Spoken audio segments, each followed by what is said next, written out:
Hello there, my sleepy nights. And tonight, we'll softly glide through the serene and mysterious realm of UFOs and whispers of other worlds.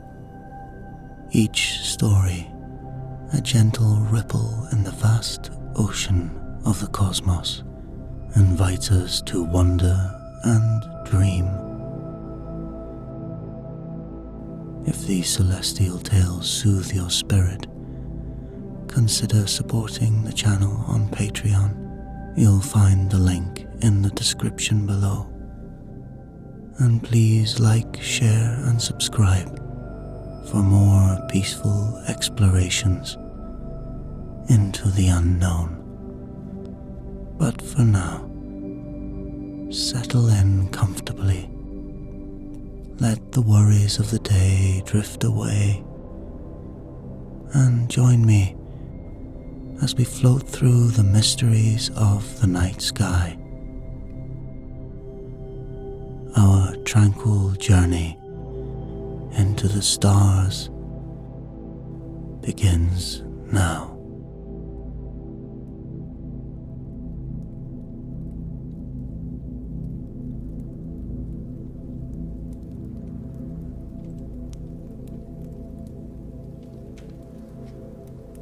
They flew like a saucer would if you skipped it across the water.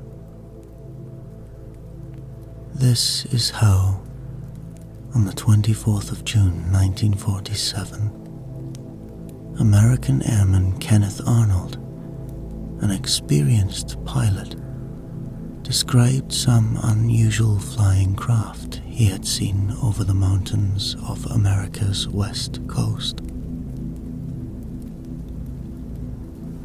Newspapermen applied his phrase to the craft themselves, and the misleading label, flying saucer, has followed the UFO ever since, like a tin can tied to a cat's tail.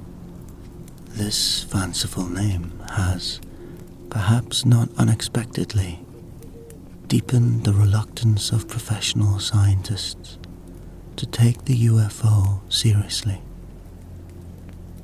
Indeed, only a few have taken the trouble to investigate this bizarre phenomenon, which surely qualifies as the strangest of our time. But even that phrase, "of our time," is a subject of controversy.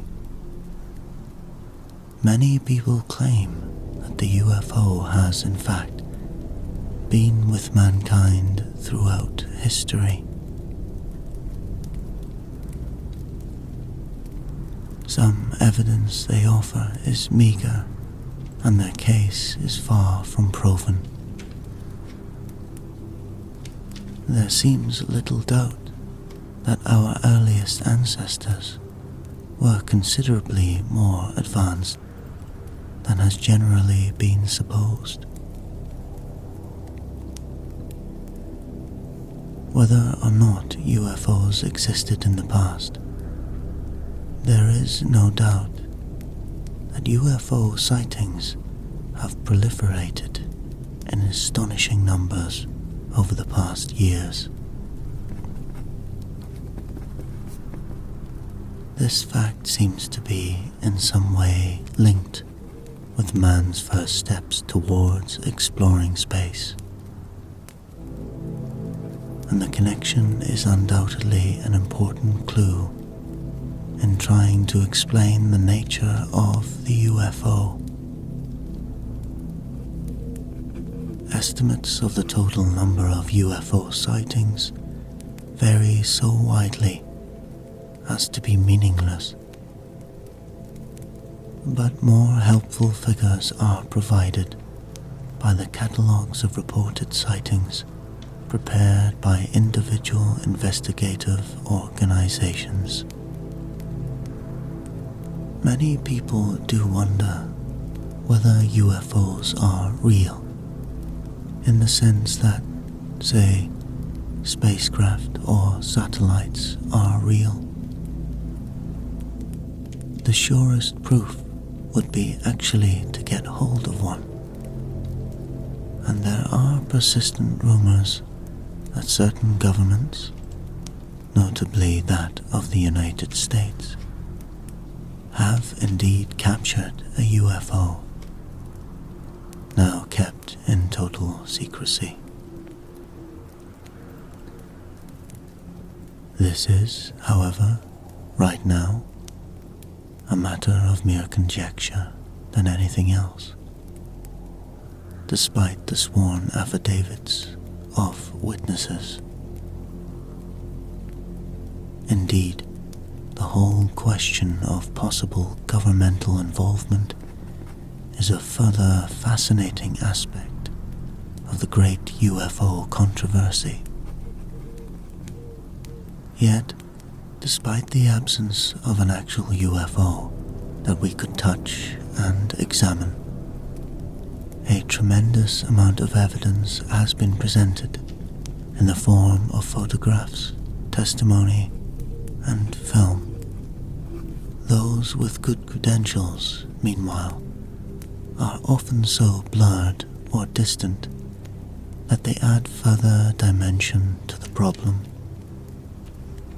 Why, if UFOs exist in an age when so many people travel with a camera to hand, have we not obtained more and better photographic evidence? We do have strong evidence, nevertheless, from certain effects that seem to have been caused by UFOs on surrounding objects, especially on machinery. In November 1967, for example, a truck and a car approaching each other on a Hampshire road in the early hours of the morning simultaneously suffered engine failure when a large egg-shaped object crossed the road between them. The police, and subsequently the Ministry of Defense, investigated the incident, but no official explanation was ever issued. Such a case may leave investigators puzzled, but it makes one thing very likely. They are indeed capable of causing physical effects. UFOs are surely physically real. The United States government have recently said so, even setting up their own office to investigate them. What is more, as concrete physical objects, UFOs must originate from somewhere. Originally, back in the 1940s, when the very first UFOs of the current spate were seen, it was assumed they were from somewhere on Earth. The Americans even suspected they were a Russian secret device, perhaps developed using the expertise of German scientists captured during World War II. But as more reports came in, it became clear that no nation on Earth could be responsible. Nor were there sufficient evidence to support other ingenious theories that they came from the Himalayas, long a favored source for hidden wisdom, or Antarctica, where, of course, unexplored tracts of land and climate anomalies provide fertile ground for speculation. Instead, ufologists began to look beyond Earth,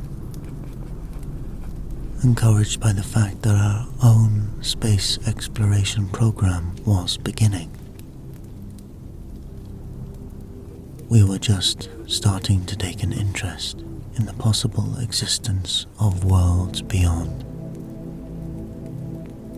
And it seemed reasonable that other civilizations might have a similar interest in us.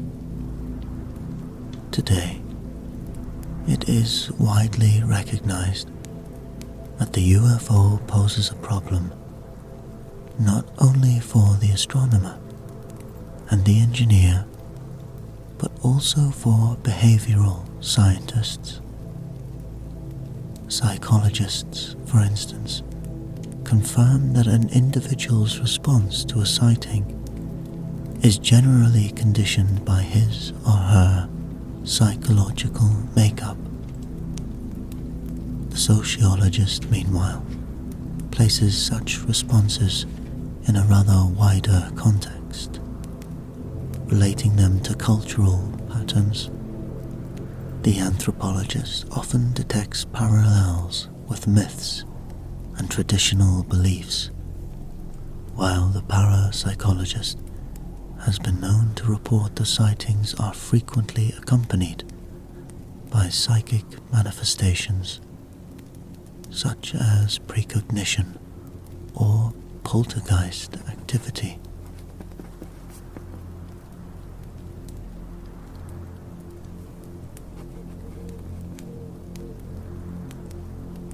This is particularly true of encounter cases, in which the observer claims to have had actual meetings with UFO occupants.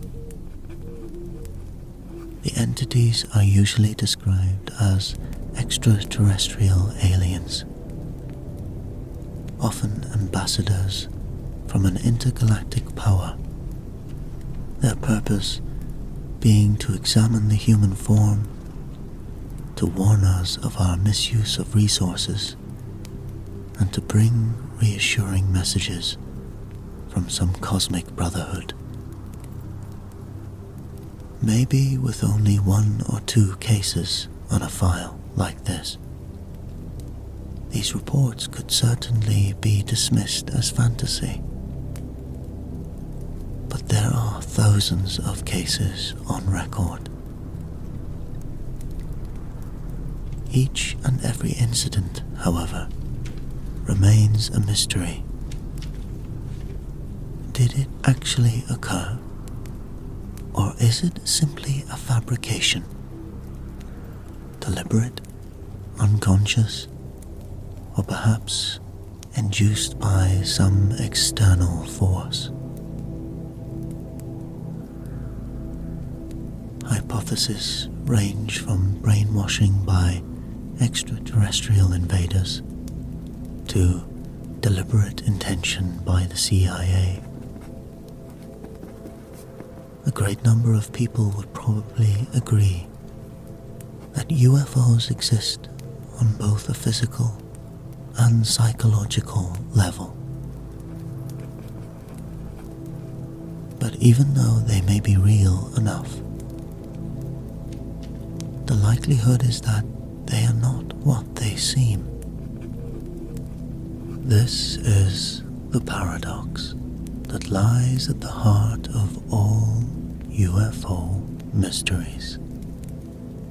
Now join me as we travel in time and trace the roots of this mysterious phenomena.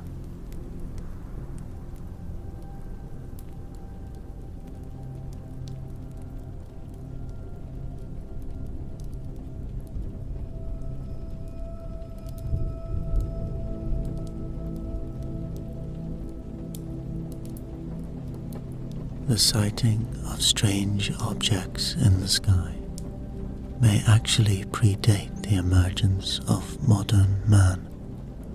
Perhaps the earliest depictions of cylindrical objects resembling spacecraft, with what might be their extraterrestrial occupants, are those carved on granite mountain and rocks on an island in China.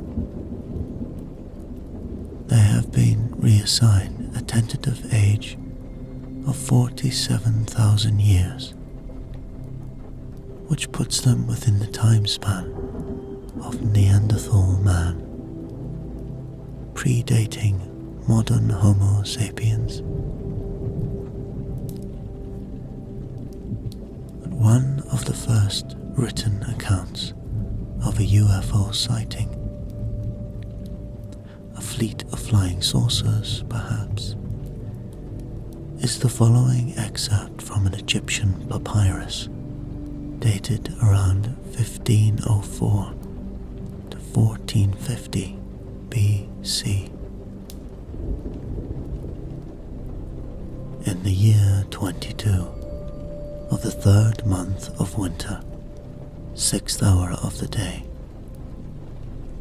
the scribes of the House of Life found it was a circle of fire that was coming in the sky. It had no head. The breath of its mouth had a foul odor. Its body 1 rod long and 1 rod wide. It had no voice. Their hearts became confused through it. Then they laid themselves on their bellies. They went to the Pharaoh to report it. His Majesty ordered an examination of all which is written in the papyrus rolls of the House of Life. His Majesty was meditating upon what happened. Now, after some days had passed, these things became more numerous in the skies than ever. They shone more in the sky than the brightest of the sun, and extended to the limits of the 4 supporters of the heavens. Powerful was the position of the fire circles. The army of the Pharaoh looked on with him in their midst. It was after supper. Thereupon, these fire circles ascended higher in the sky towards the south. The Pharaoh caused incense to be brought to make peace on the hearth. And what happened was ordered by the Pharaoh to be written in the annals of the House of Life, so that it be remembered forever.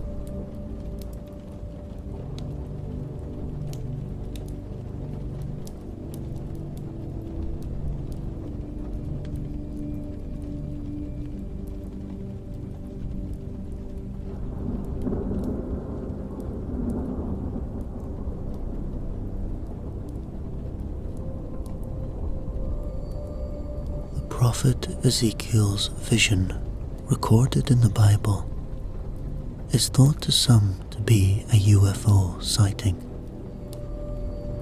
His description is of a strange vehicle coming from the sky and landing near a river in Iraq in the 5th year of the Judean captivity, 592 BC. It reads, "As I looked, behold, a stormy wind came out from the north, and a great cloud, with brightness round about it, and fire flashing forth continually, and in the midst of the fire, as it were gleaming bronze, and from the midst of it came the likeness of 4 living creatures. And this was their appearance. They had the form of men, but each had 4 faces, and each of them had 4 wings. Their legs were straight, and the soles of their feet were like the sole of a calf's foot, and they sparkled like burnished bronze. Under their wings, on their 4 sides, they had human hands. Each had a face of a man in the front. The 4 had the face of a lion on the right side, the face of an ox on the left side, and the face of an eagle at the back, and their wings were spread out above. Each creature had 2 wings, each of which touched the wing of another, while 2 covered their bodies, and each creature went straight forward, without turning as they went,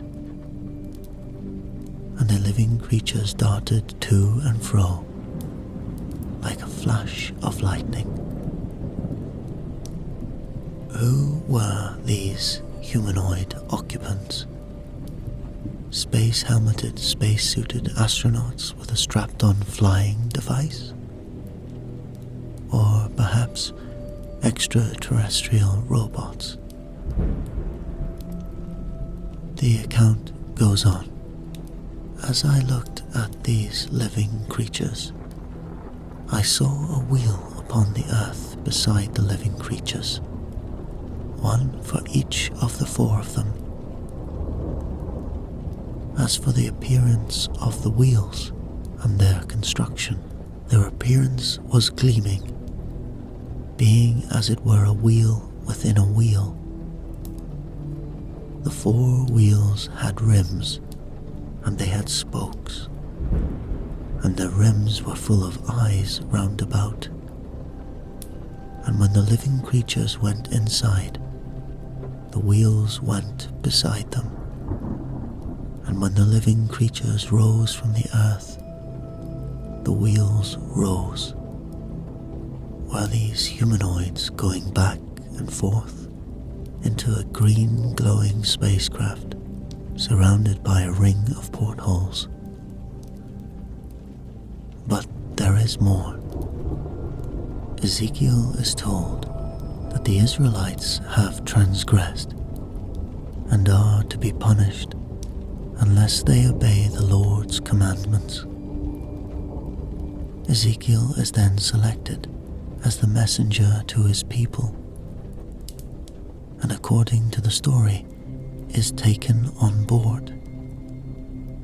He says, "The Spirit lifted me up." The spacecraft takes off. Ezekiel quotes, "I heard the sound of the wheels. They surrounded like a great earthquake." And then Ezekiel is carried to Tel Aviv. As we shall see from contemporary UFO encounters, this could be interpreted as an almost classic report of the abduction and return of humans.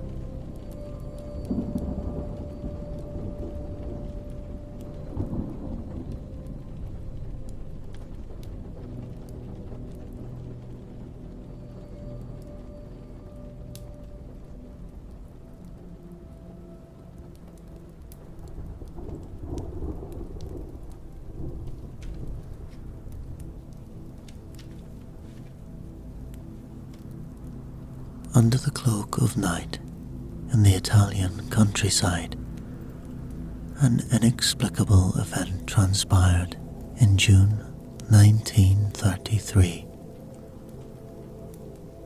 According to astonishing documents revealed by an Italian researcher, a UFO fell from the sky and crashed into the farmlands outside the town of Magenta. Moved to extreme secrecy, Benito Mussolini himself sent cryptic telegrams demanding absolute silence on the aircraft of unknown nature and origin, with threats of arrest and severe penalties for any media leaks. The documents reference a classified group supposedly established by Il Duce to investigate the wreckage and orchestrate a UFO cover-up. Headed by none other than the acclaimed inventor Marconi, this shadowy bureau's operation have eluded historical records, working in the depths, yet unplumbed by historians. In an obscure aviation facility near the crash site, the remnants of the downed craft were spirited away and hidden from the world under barbed wire fences and lock and key. By special order of the highest levels of the fascist state, the secrets of alien technology would be probed and exploited only by Mussolini's trusted inner circle. When World War II ended and Allied forces took northern Italy in 1945, the claims are made that this crashed saucer was the first extraterrestrial artifact confiscated and transported back to America. Described as bell-shaped and 10 meters wide, the 1933 wreck predates even alleged UFO studies by the Third Reich in Germany. Most stunning are hints that the Vatican was aware of this crushed UFO. Through privileged confessions with Il Duce himself, the Pope has kept mum for nearly a century about what Mussolini revealed in their meetings about otherworldly visitations to Earth.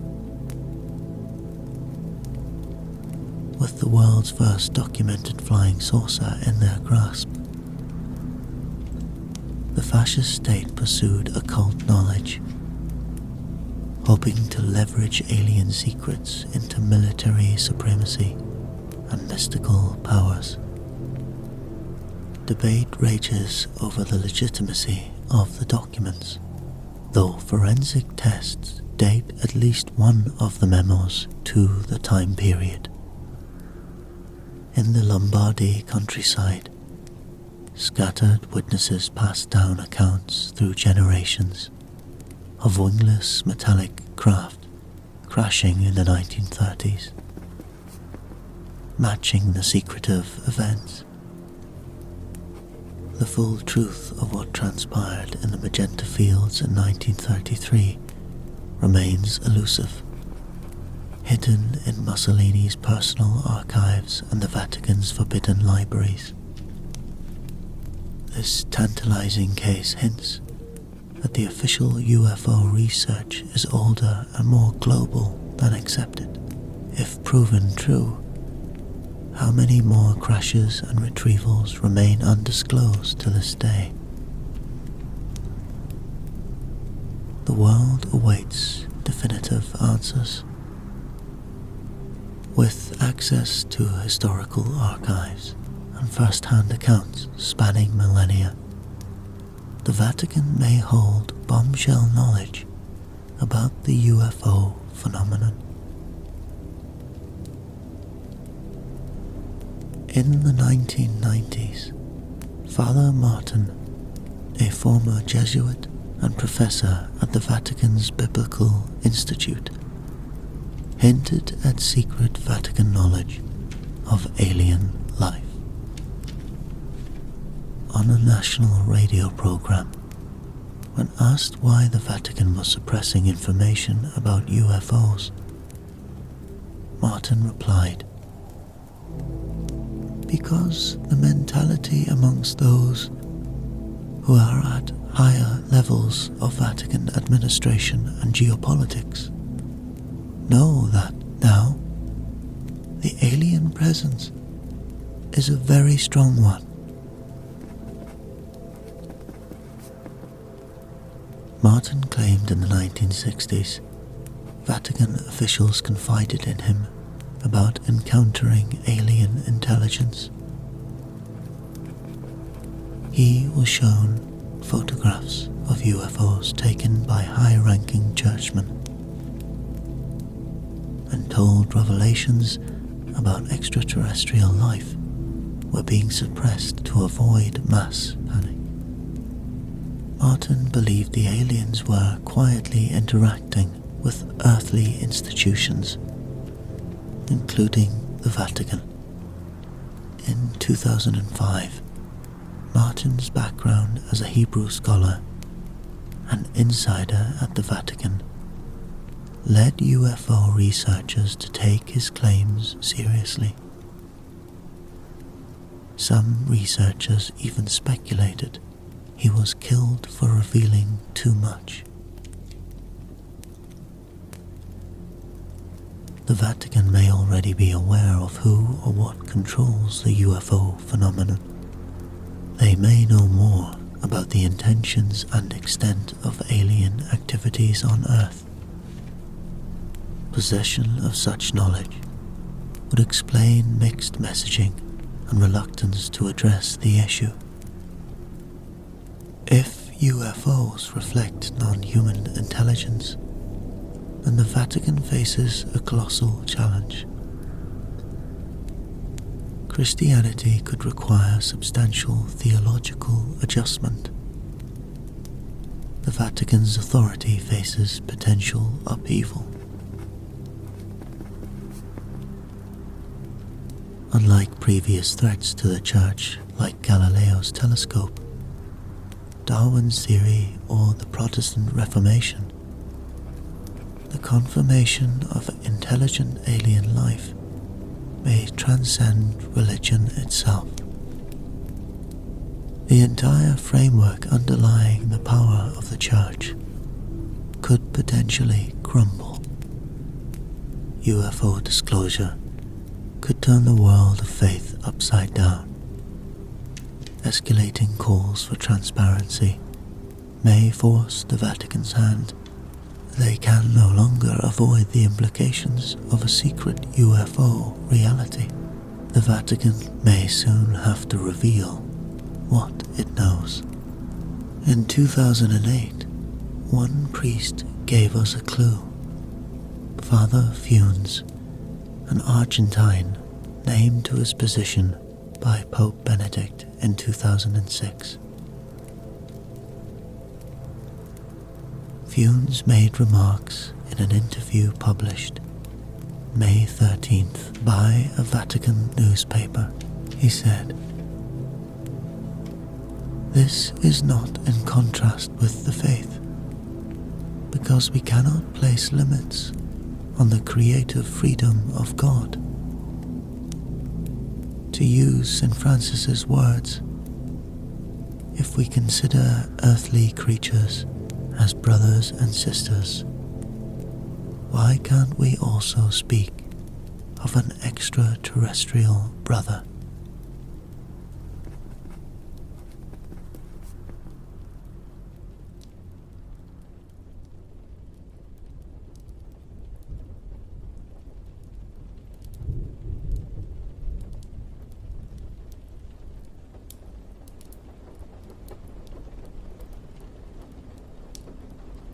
Classic case in the history of UFOs is Kenneth Arnold's sighting of June 24th, 1947, which finally caused the US Air Force to take official notice of the phenomena. Arnold, a civilian pilot and the owner of a fire control equipment company in Idaho, took off from an airport in Washington at 2 p.m. in his own single-plane engine to search for a Marine C-46 transport that had crashed somewhere in the Cascade Mountain Range. It was a beautiful, sunny afternoon with excellent visibility. Arnold had been aloft for about an hour in the vicinity of Mount Rainier and had started to make a wide turn when a brilliant light flashed suddenly on the side of his plane. He looked around and saw nothing except another aeroplane much too far away to his left to have been the source.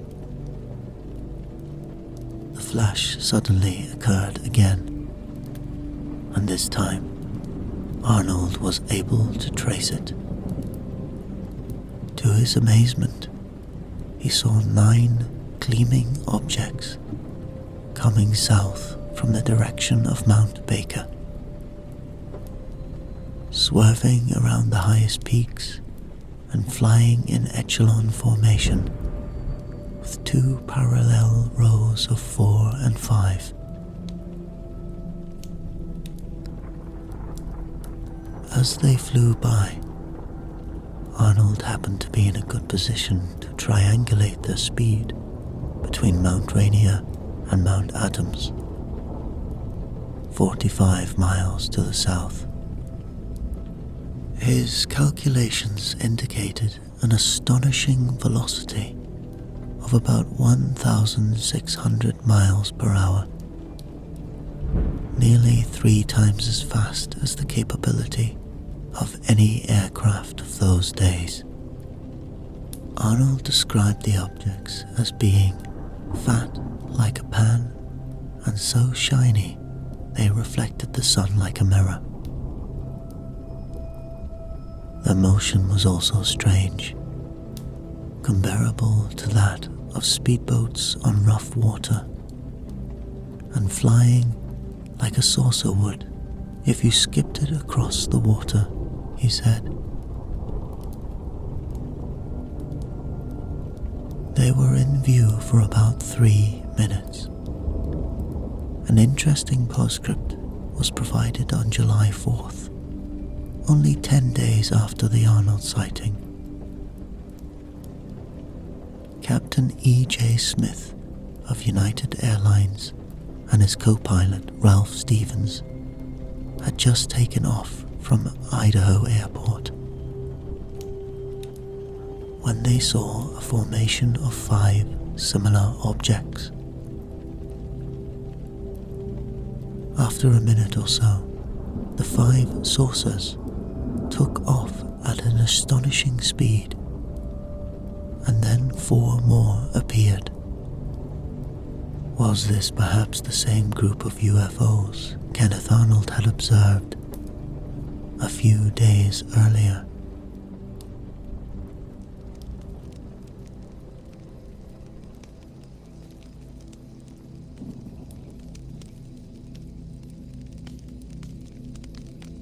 Over war-ravaged Europe, Allied pilots spied fiery orbs, escorting their planes through the night sky. These phantom Foo Fighters, as they were called, matched every maneuver, vanishing when they approached. All denied they were secret weapons. As the Second World War ended, sightings of ghost rockets and luminous discs multiplied worldwide. Had earthly signs breached new realms, or were unearthly visitors drawn by our violent storms?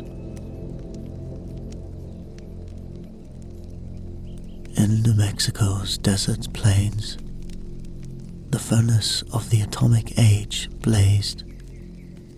Within 2 years, the Trinity weapon's searing flash lit the Jornada del Muerto and the eradicated Hiroshima and Nagasaki. Interestingly, the timeline suggests that as the nuclear weapons were being built and deployed, at the same time, UFO sightings were on the rise. And something inexplicable fell from the night sky over the New Mexico desert in July 1947. sparking a mystery that still endures over 70 years later. Ranch foreman Mac Brazel was rounding up his sheep early one morning when he came across debris scattered across the sagebrush plains. They were metallic rods, thinner than broomsticks, yet incredibly strong. Paper-thin foil sheets that would not tear or even burn when lit, and scraps of a strange foil-like material he described as tough as an inner tube.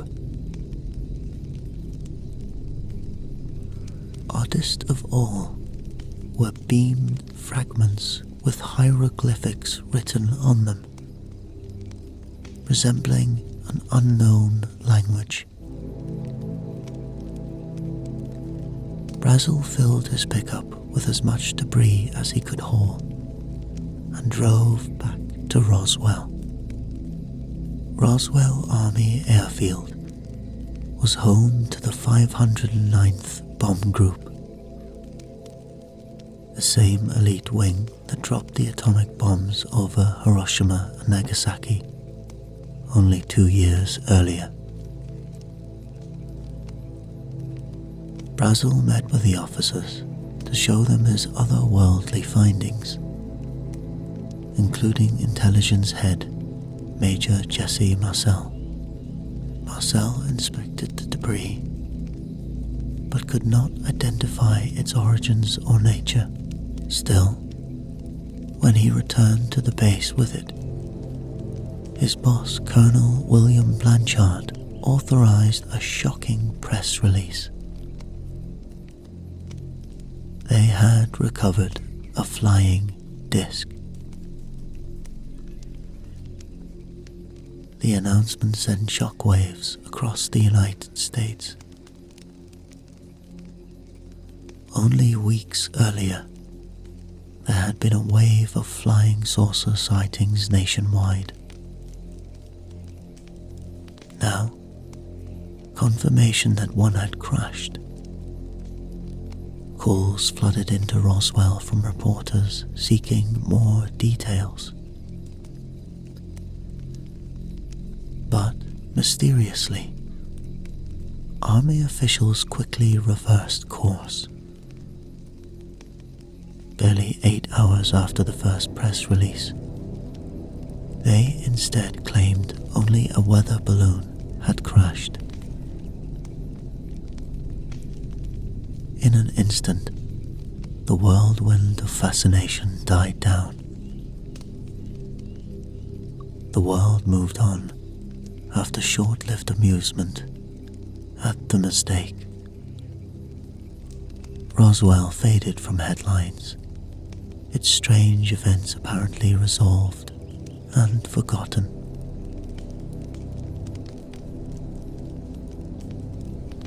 In subsequent years, however, locals whispered stories that hinted at darker secrets. Children rumored to have witnessed flatbed trucks under military guard, stealthily removing wreckage from the crash site. An undertaker admitted to being called to the Roswell base, expecting to receive child-sized corpses from the morgue, only to leave empty-handed. Ranchers described spotting armed convoys crisscrossing the desert plains, searching for further debris. These rumors might forever have remained hushed, except in 1978. The Roswell story dramatically resurfaced when nuclear physicist Stanton Friedman interviewed the central figure, Major Jesse Marcel. In his final years, Marcel claimed the military made him suppress the truth.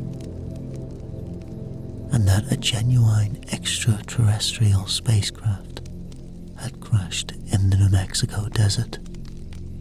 According to Marcel, when he brought the peculiar wreckage back to Roswell Army Airfield, he was absolutely certain it was extraterrestrial. As an intelligence officer, he knew advanced technology and could readily identify standard issue equipment. The Roswell debris was anything but. Marcel said he was shocked when a higher command ordered him to conceal the truth by posing with replaced debris from a weather balloon for press photos. Forced to live a lie, he broke his 30-year silence in frustration, convinced he had handled remnants of an alien ship. Marcel's compelling account gave new weight to the rumors of Roswell. In the decades since Marcel's revelations, more testimony emerged, apparently supporting the extraterrestrial explanation. Second-hand tales from children and officers once stationed at Roswell, who confessed knowledge of alien bodies recovered from a second crash site northwest of the town. Most suspicious were the military's own evolving misdirections. In 1994, the Air Force suddenly admitted the original weather balloon cover story was untruthful. Their new claim was that top-secret long-range Project Mogul microphones to detect Soviet A-bomb tests had crashed. But records confirmed no Project Mogul flights took place on that date, nor did its radar targets resemble any kind of flying discs. Under continuing pressure, the Air Force tried yet again in 1997. This time, weather balloons were replaced with crash test dummies that had been mistaken for alien bodies. Never mind, those high-altitude dummy parachute drops did not commence until 5 years later, after the 1947 events. Neither did declassified dummy drop photos match witness descriptions. Were the nation's top intelligence officers really so incompetent? The layers of acknowledged deceit and debunked cover stories only deepened the mystery surrounding Roswell.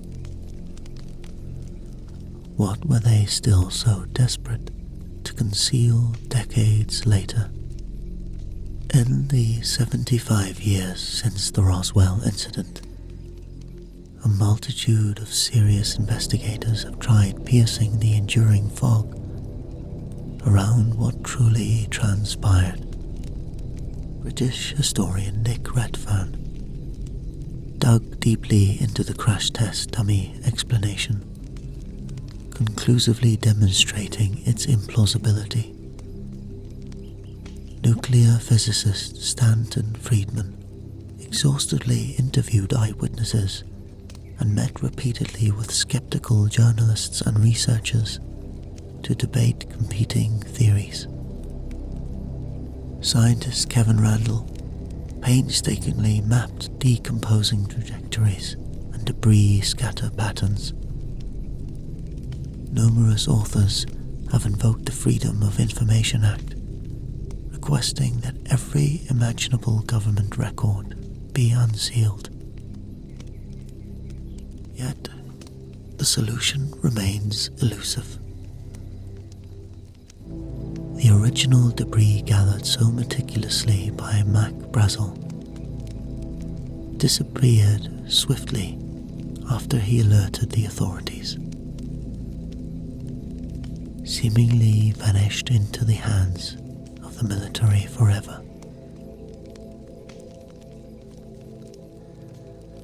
Unless even more surprising evidence surfaces from deep in government archives, the full truth of what happened in Roswell in the summer of 1947 may be buried forever, locked in the windswept desert of New Mexico.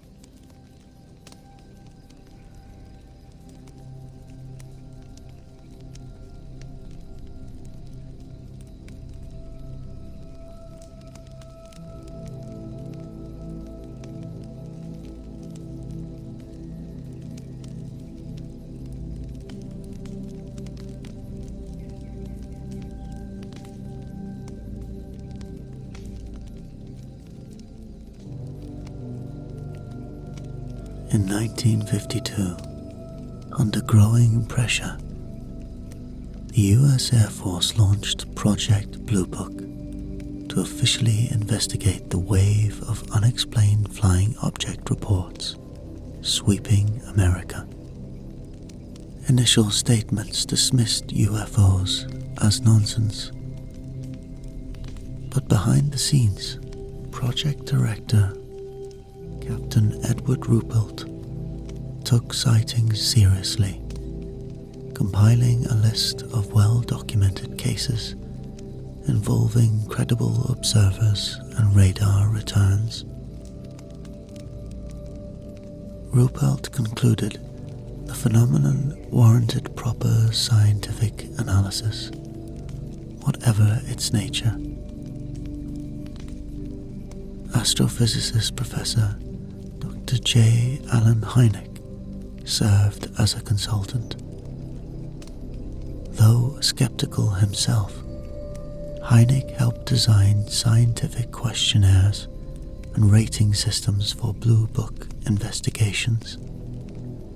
But eventually, he grew frustrated by the Air Force's conspicuous disinterest in pursuing real answers.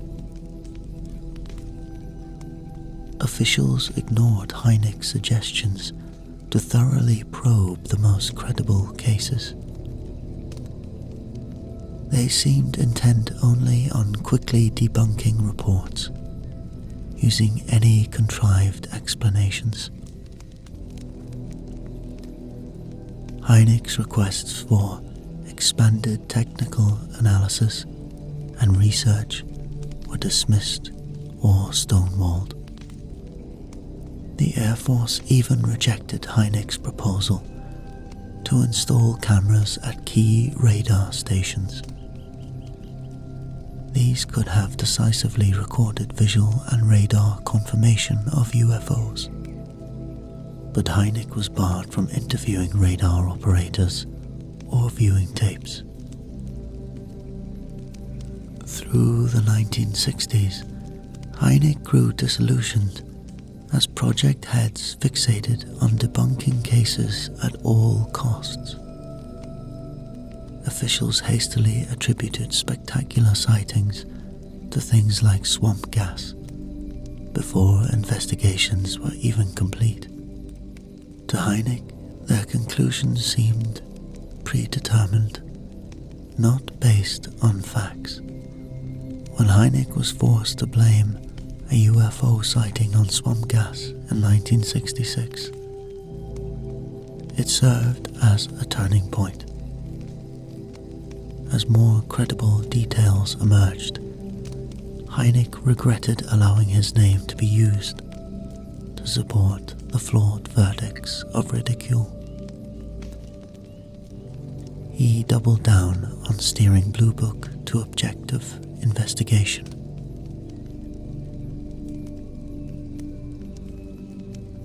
But even open-minded heads like Major Robert Friend were eventually ousted and replaced by debunkers.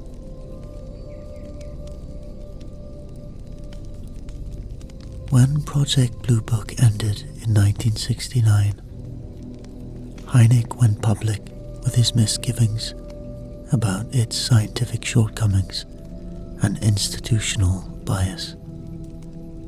Surprisingly, he now argued publicly that UFOs deserved rigorous research. Reviewing hundreds of unexplained cases had made him unable to dismiss the phenomenon. In the 1970s, Hynek published respective scientific analysis of major UFO cases.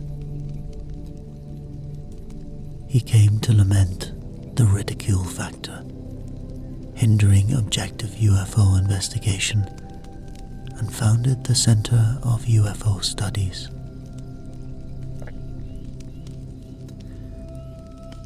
After 3 decades studying UFOs for the government, Hynek made a remarkable journey from antagonistic skeptic to believer.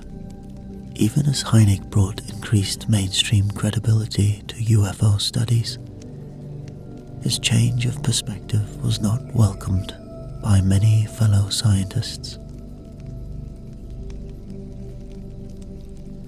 Hynek's efforts established a foundation for serious research into UFOs that continues today, despite stigma from the scientific establishment.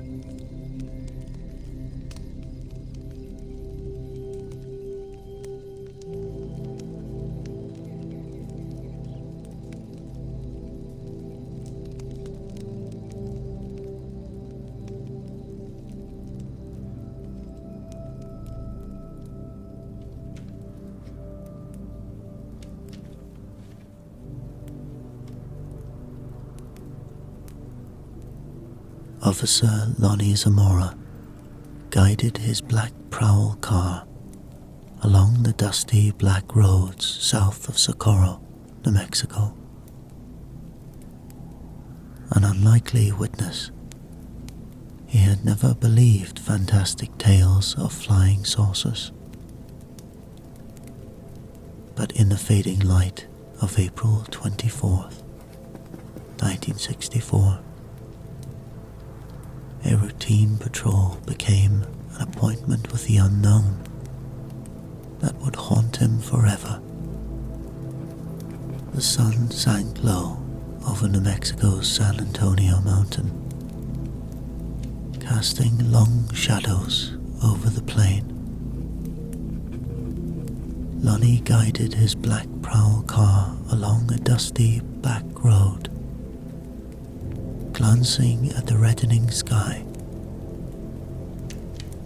He had hoped to wrap up his routine rounds before dusk fell. Rounding a steep bluff, Zamora's eye caught a bright flame flickering in the distance.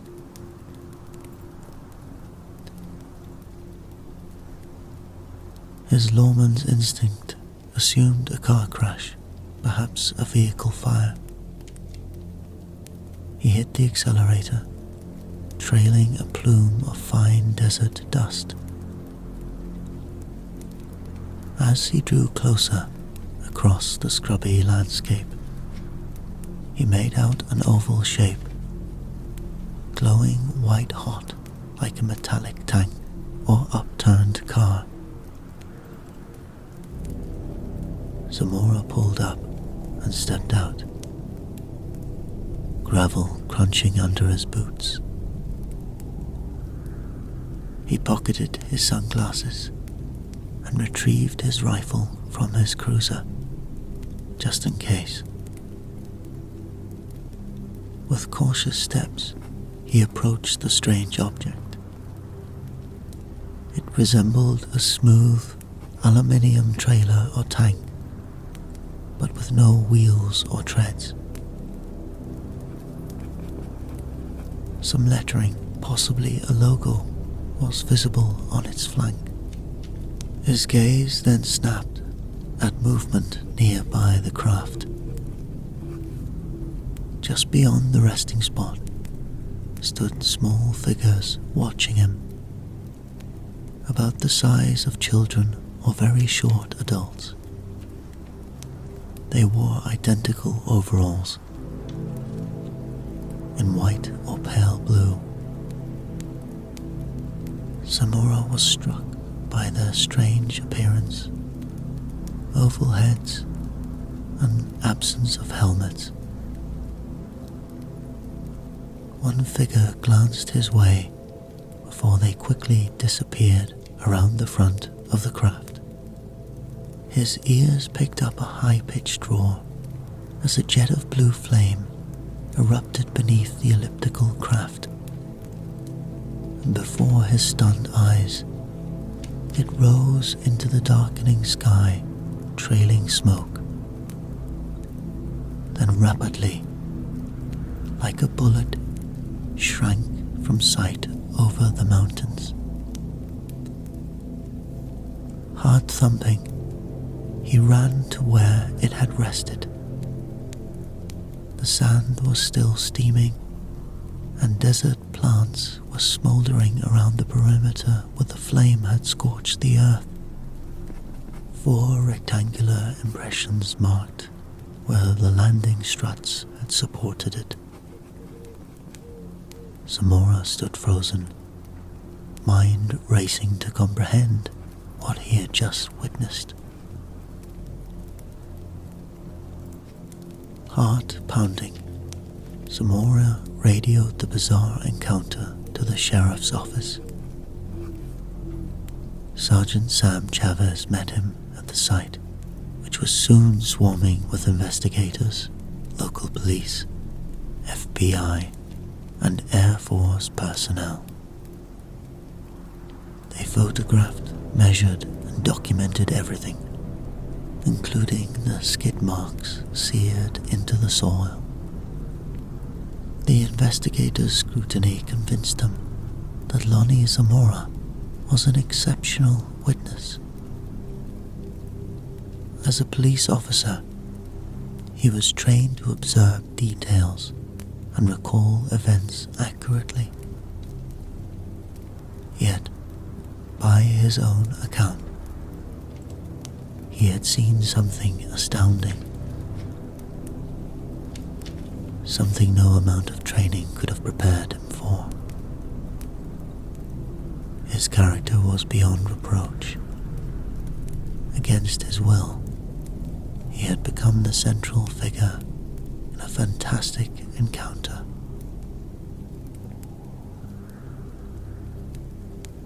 Lonnie Zamora was well liked in Socorro, respected as both a police officer and a man. Born in Miami, Arizona, he had moved to Socorro's mix of Spanish and native cultures when he was 2. Reserved but friendly, he was married with 2 children and had no reputation for tall tales. By all accounts, he just wanted to forget that unsettling sighting and remain an ordinary patrolman. But the quiet life he knew would soon be lost. News of his sighting spread worldwide. The astronomer J. Allen Hynek from Project Blue Book investigated the UFO report and felt Zamora had clearly observed an unconventional craft of unknown origin. Zamora became plagued by curious visitors. When he left his house, people would follow him, seeking his opinion on their theories or begging him to retrace the encounter. The sane, quiet life he had known had slipped away. For years after, Zamora stood by the strange event, never wavering on details.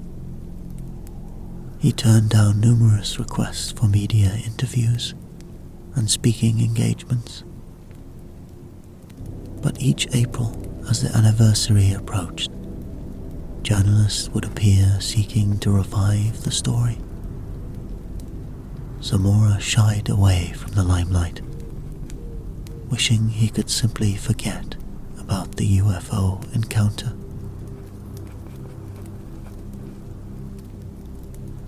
This case won recognition as one of the most intriguing on record due to Zamora's credibility and physical evidence.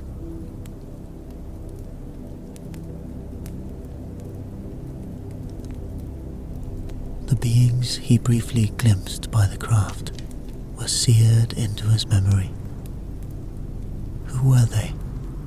What were they doing in such a remote place? In 1973, J. Allen Hynek and Jacques Vallée arrived to investigate anew, interviewing Zamora extensively. They deemed him the best witness we ever had, neither embellishing nor altering facts. But after telling his story again and again, Lonnie Zamora vowed this would be the last time. The questions without answers troubled him deeply, and more attention was not what he wanted. Notoriety was a heavy burden for the humble man to bear. Zamora died in 1989, age 63. He never sought to profit from his story, nor wavered when skeptics tried to pick holes in it. By some accounts, he remained convinced until his final days that he had witnessed a technology not made on Earth. For a no-nonsense policeman who scoffed at UFOs before his life-changing encounter,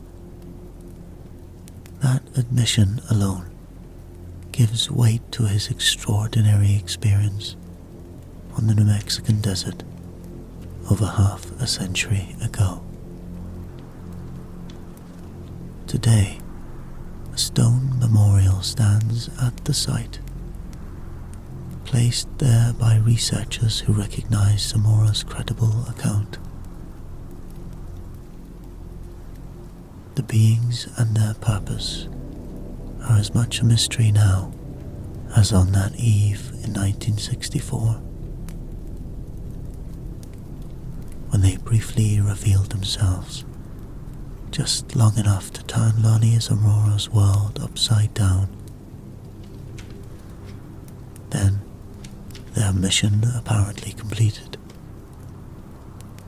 they returned to the desert sky, leaving scorched earth, confusion, and an enduring enigma behind.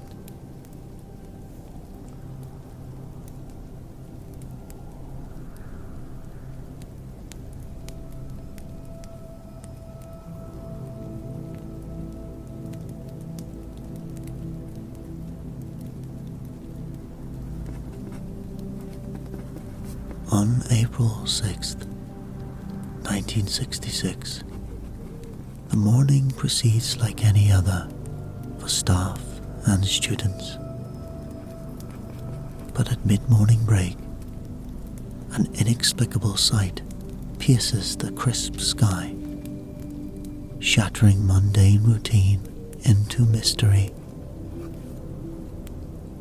On the playing field, students gaze upward, distracted from games and gossip.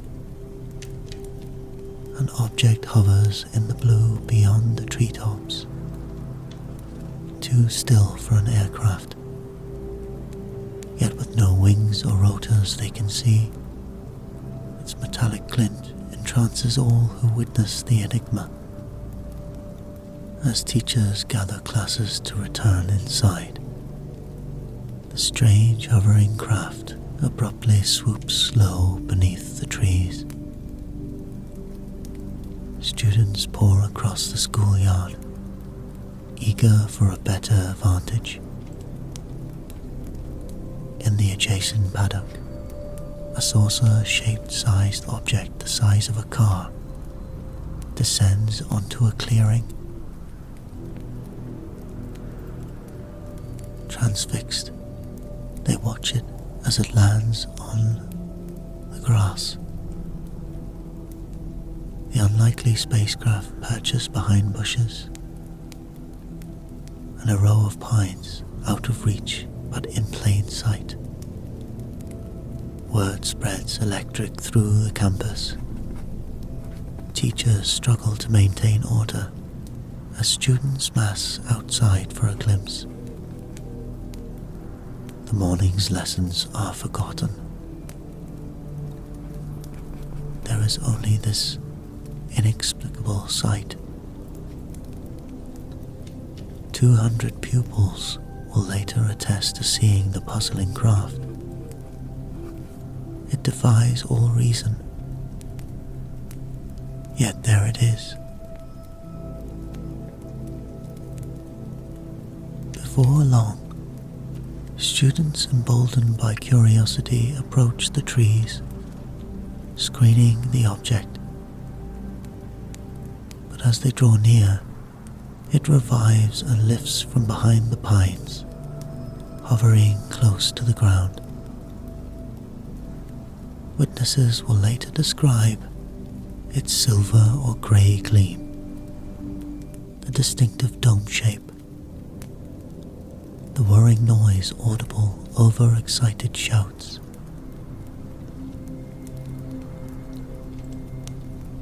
The bizarre hovering craft tilts towards the school, then glides away over adjacent fields. Students spill across the grounds, enthralled yet baffled. Others looking on from classroom windows crane for a view of the unbelievable sight, which recedes toward a tract of cedar bushland. But the morning's strangeness is not yet ended. Minutes later, the air is rent by a rising crescendo, a loud shrieking or droning sound as if from immense engines. The ear-splitting noise rises to an apex, then fades as 3 aircraft emerge in pursuit beyond the trees. In their wake hangs only empty sky.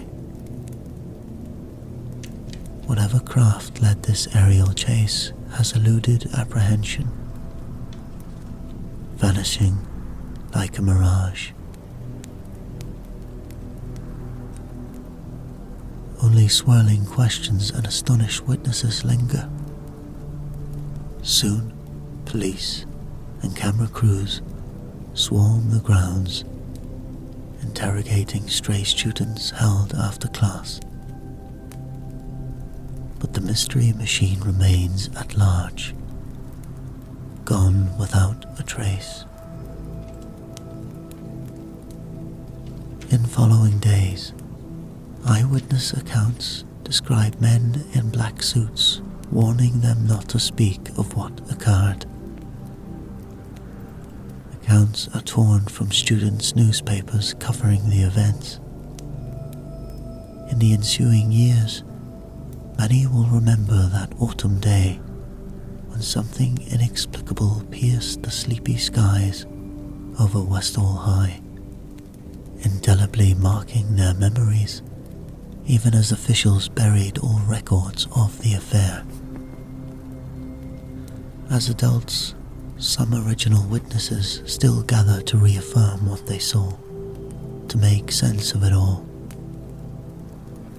They know the enigma endures half a century on. For on that April morning, beneath the empty Antipodean skies, adolescents' lives briefly intersected with another reality.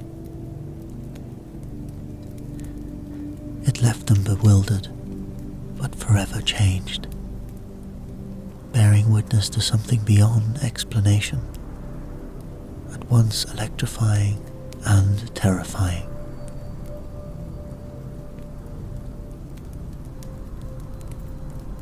Even those who have long left Westall feel that unearthly encounter etched irrevocably upon them.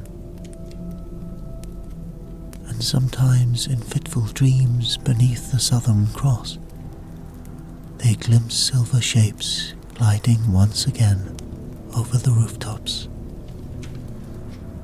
returning fleetingly to a day when the future held not just hope's promise, but mystery's infinity. This was the story of Westall High School in Australia. Hundreds of students and teachers witnessed multiple metallic saucer-shaped craft hovering and landing near the school. Witness testimony decisively refutes mundane explanations like balloons. The school children watched in awe as the glossy disc floated above them, landed in a nearby field, then took off at unbelievable speed when planes approached. Police records confirmed the mass sighting. Many witnesses reported military personnel arriving to silence witnesses. Years later, records remain classified and key documents are mysteriously missing. But the witnesses have not recanted, their accounts consistent and detailed. Their voices need no embellishment. Simply raw truth still resonates decades later. What remains is a mystery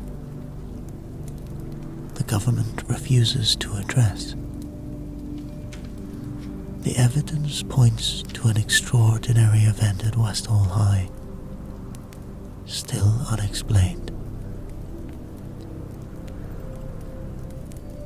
Something uncanny occurred that autumn day, which officials apparently know, but will not reveal.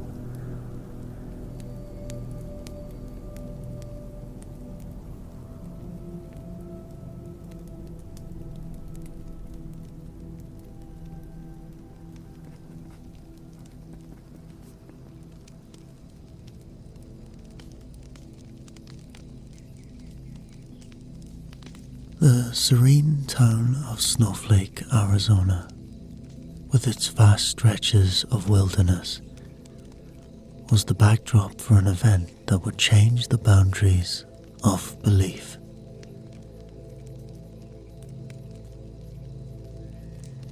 November 5th, 1975, started as a routine day for Travis Walton and his logging crew.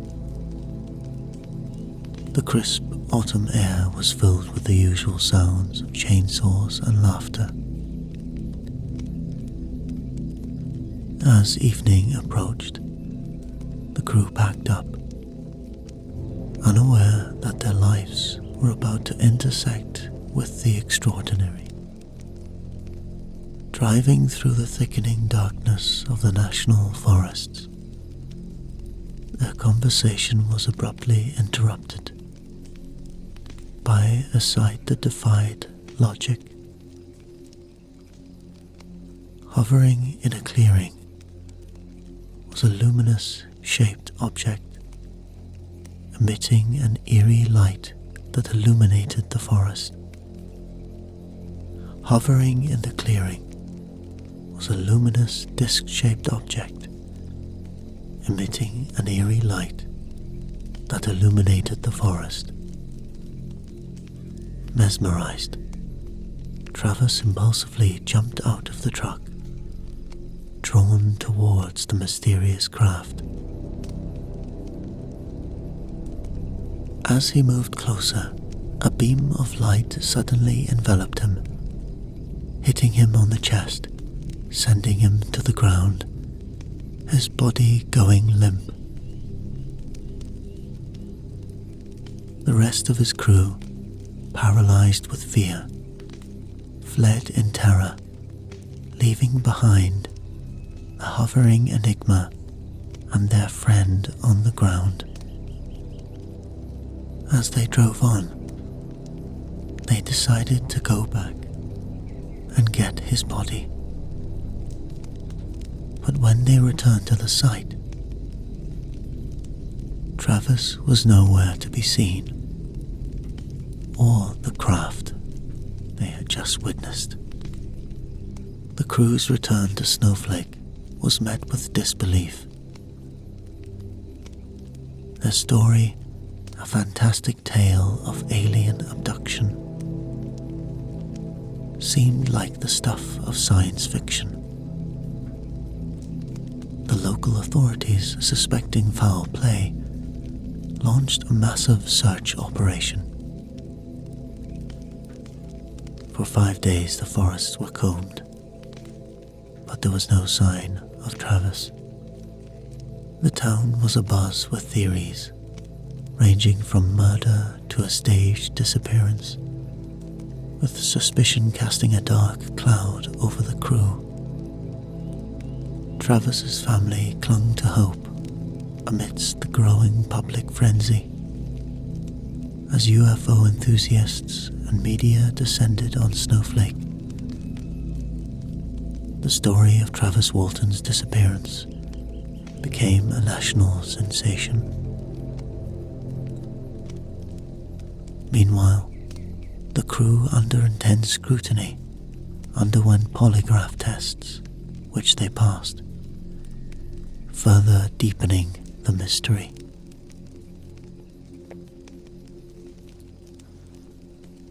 Travis Walton re-emerged 5 days later, dazed and confused, miles from where he had vanished.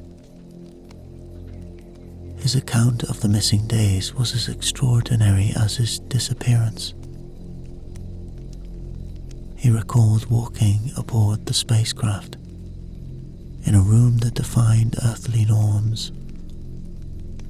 The walls were curved, with seamless surfaces and an eerie, ambient light that seemed to have no source. He described the beings that surrounded him: short, humanoid creatures with bald heads and large, unblinking eyes.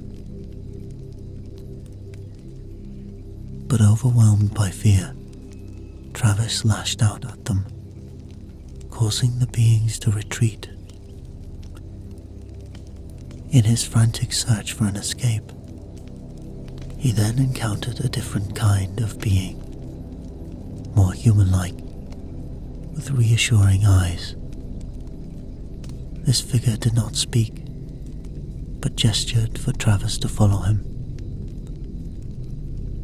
Travis was led through the ship's corridors, passing rooms filled with strange equipment and large star-filled windows, and even other spacecraft. Before he could process what was happening, Travis felt a sharp pain in his head, and his memory became a blur. His next recollection was waking up on the cold pavement of a gas station, with the mysterious craft disappearing into the night sky. Travis's return only fueled more controversy and speculation. He underwent medical and psychological examinations, revealing no physical harm, but significant stress. Skeptics dismissed his story as a hoax, while others saw it as compelling evidence of extraterrestrial life. The Walton experience became a focal point in UFO research, with detailed analysis of his account, comparisons to other abduction stories, and debates over the credibility of his narrative. Travis himself faced a life forever altered by public scrutiny and curiosity. Despite the skepticism, Travis and his crew remained steadfast in their accounts. The polygraph tests, the detailed descriptions, and the unwavering consistency of their stories lent a level of credibility that kept the case alive in public discourse.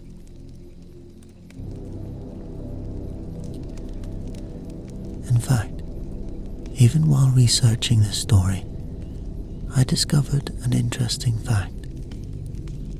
One of the early investigators to delve into Walton's experience was Alan Levine, a member of the Ariel Phenomena Research Organization, or APRO.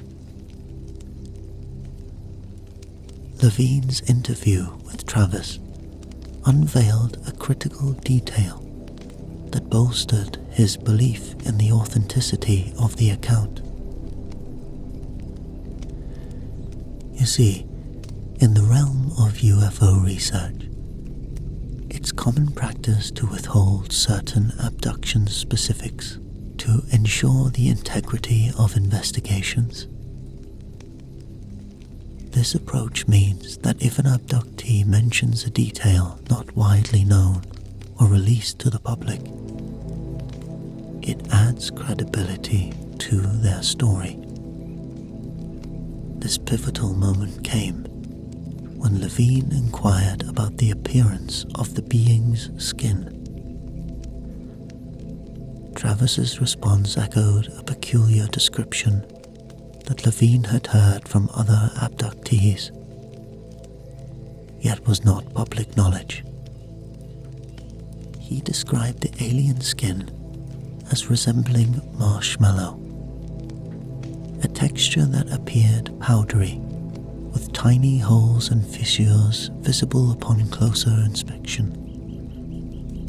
This unique and consistent detail among abductees significantly reinforced the credibility of Travis's extraordinary encounter.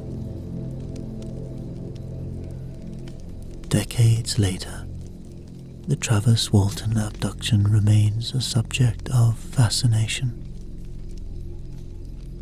It has inspired books, films, and countless discussions on the possibility of extraterrestrial encounters. Travis Walton, once an ordinary logger, became an emblematic figure in the world of ufology. Interestingly, just before Walton in the same year, Alan Levine was sent to investigate another case on behalf of APRO, the Ariel Phenomena Research Organization. This was the peculiar abduction case of Sergeant Charles L. Moody. It's very interesting for a few different reasons.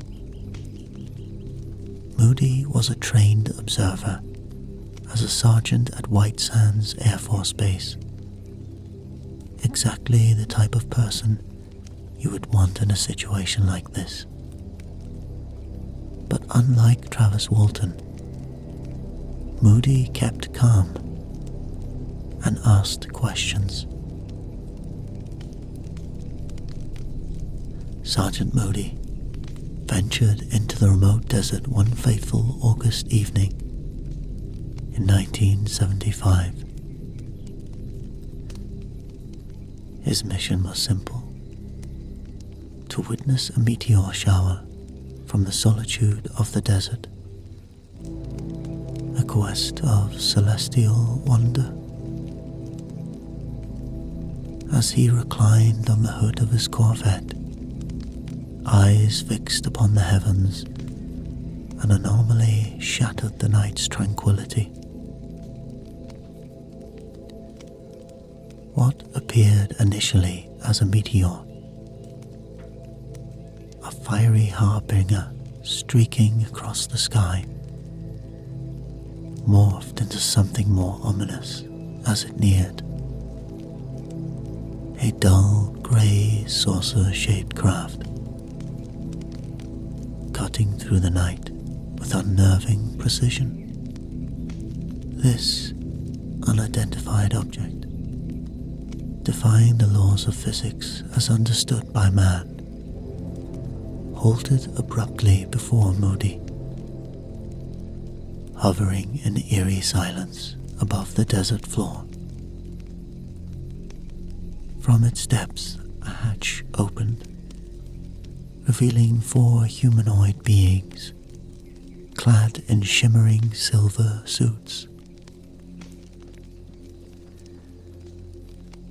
Despite their diminutive stature, these beings possessed an inexplicable strength, effortlessly overpowering the larger, more robust sergeant and ushering him into their mysterious vessel.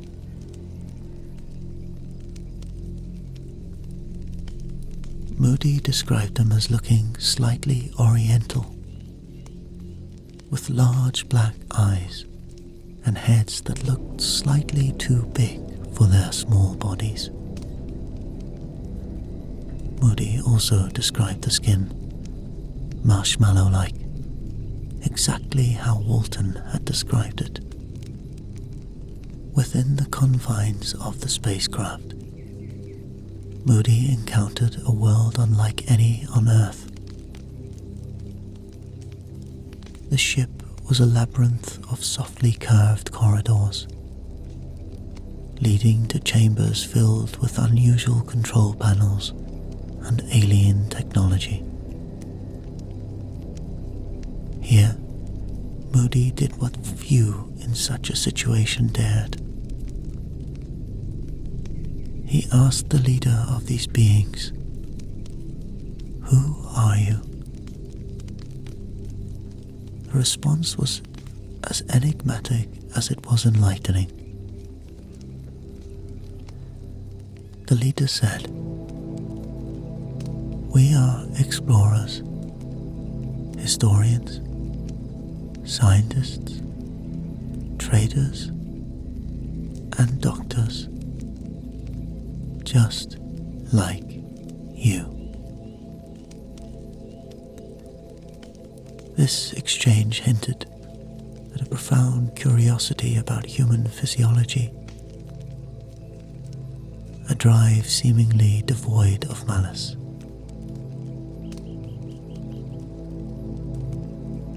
The entities performed a delicate procedure at the base of Moody's neck, which left evidence of surgical precision and traces of radiation. The leader, showing a degree of concern, actually advised Moody to seek medical attention in the ensuing days, just to make sure he was okay.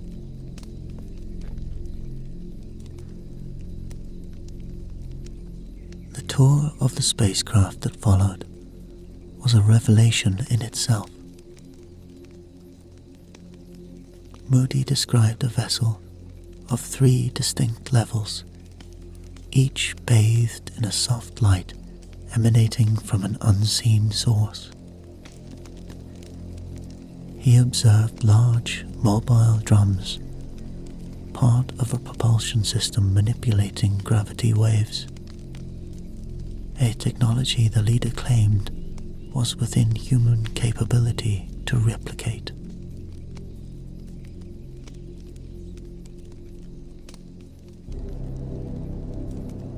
The account of Sergeant Moody especially his description of the being's marshmallow-like skin, strikingly similar to Walter's later narrative, adds layers of mystery and intrigue. For Levine, the investigator, hearing such a specific and corroborating detail must have been a moment of profound realization. The parallels between the two cases presented not just a coincidence, but a pattern, a thread connecting these isolated incidents in the vast, uncharted tapestry of the unknown.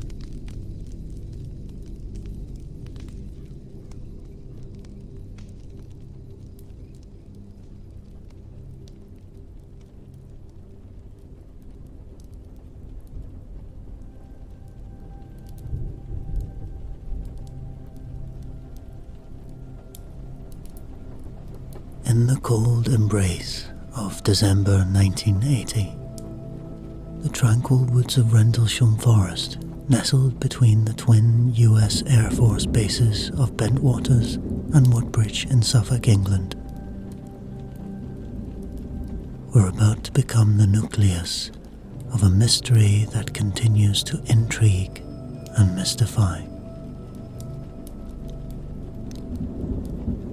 It began as a whisper, a glimmer in the night, when Airman First Class John Burroughs, patrolling the perimeters of Woodbridge, noticed strange lights descending into the forest. Alongside Staff Sergeant Jim Peniston and Airman Edward Cappensag, Burroughs ventured into the heart of darkness, drawn by the pulsating glow. The forest, usually serene, felt alive with uncanny energy. The trio, equipped with only their flashlights and a sense of duty, trekked deeper, guided by the enigmatic lights that danced through the trees. As they moved, the air grew thick with an electrical charge, and the radio communications crackled into silence, leaving them isolated in the unknown. As the men emerged into a small clearing, they were met with a spectacle that defied belief. There, in the shadowed embrace of the forest, stood a craft of unknown origin, triangular in shape. It hovered just above the ground, emanating a brilliant light that bathed the woods in an otherworldly glow. Peniston, driven by a mixture of awe and duty, approached the craft, reached out to touch its smooth metallic surface. The texture was unlike anything known to man, inscribed with symbols that resembled ancient hieroglyphs. At that moment, the air around them hummed with a frequency that resonated in their very bones. Burroughs and Cappensag stood back, equally transfixed and hesitant. The forest around them was eerily silent, save for the soft hum of the craft. Time seemed to stand still, the moment suspended in a cosmic ballet of light and shadow. The following morning, the base was abuzz with whispers of the encounter. The men reported their experience to their superiors. Their accounts met with skepticism and disbelief. The military, in an attempt to rationalize the incident, attributed the lights to a downed aircraft or a beacon from a nearby lighthouse. Yet, the evidence was undeniable.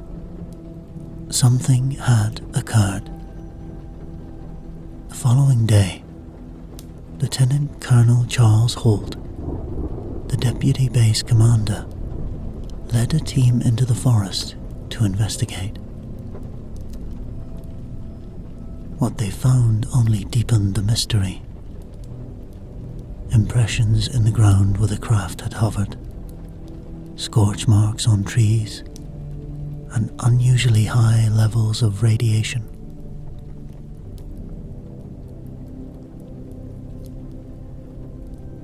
Armed with a Geiger counter and night vision equipment, Holt and his team returned to the forest that night. As they explored, a series of unexplainable events unfolded. Beams of light shot down from the sky, and a glowing red object moved through the trees, and their radio transmissions were filled with strange noises. In the wake of the Rendlesham Forest incident, theories abounded. Some speculated about extraterrestrial visitors, while others suggested secret military experiments. The story captured the public imagination, with UFO enthusiasts and skeptics alike debating the nature of the events. The incident was further shrouded in mystery when Holt's audio recording from that night was released. His calm, methodical voice described the unfolding events, adding a layer of authenticity to the extraordinary claims. The tape became a key piece of evidence, analyzed and scrutinized by those seeking to unravel the mystery.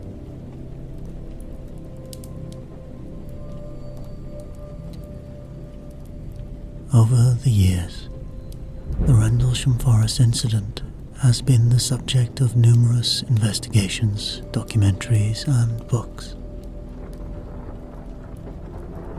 Witnesses have come forward with their accounts, each adding a piece to the intricate puzzle.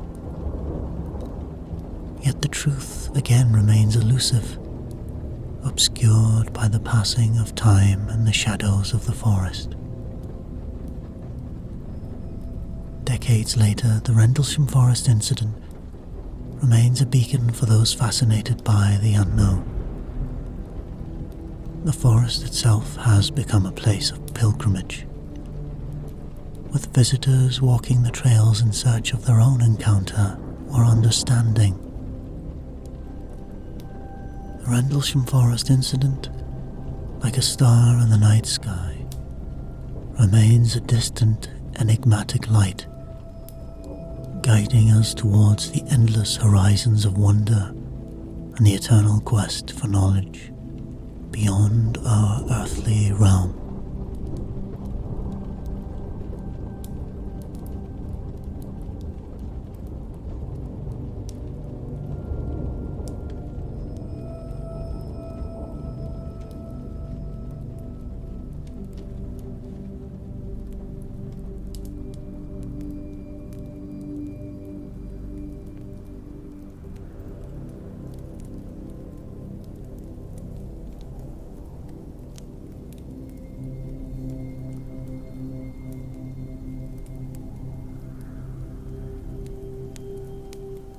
On a warm September morning in 1994, the tranquil sounds of the Ariel school in Roswell, Zimbabwe, became the stage for an event that defies explanation and challenges the limits of our understanding.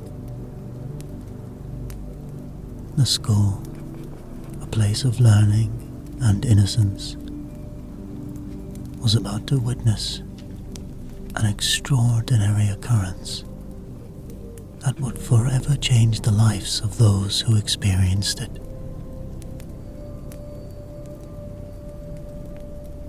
As the children, aged between 6 and 12, played in the schoolyard during recess, their laughter and chatter were abruptly silenced by a sight that appeared from the clear blue sky. A large, shiny object descended, hovering above the nearby scrubland. The children, curious and unafraid, gathered to witness the unfolding spectacle. Without warning, the object landed, and two beings emerged. They were unlike any human or creature the children had ever seen. Small in stature, with elongated heads and large, mesmerizing eyes. These beings seemed to observe the children with a deep, penetrating gaze. The children, in a state of mixed awe and apprehension, watched as the beings moved around the craft and the surrounding area. Some reported a telepathic communication from the beings, messages of environmental stewardship, and a caution about humanity's path with technology.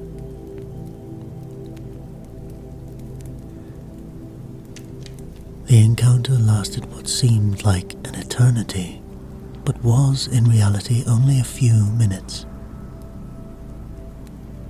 As quickly as they had appeared, the beings re-entered their craft, which then ascended gracefully into the sky, leaving behind a group of children forever touched by the unknown.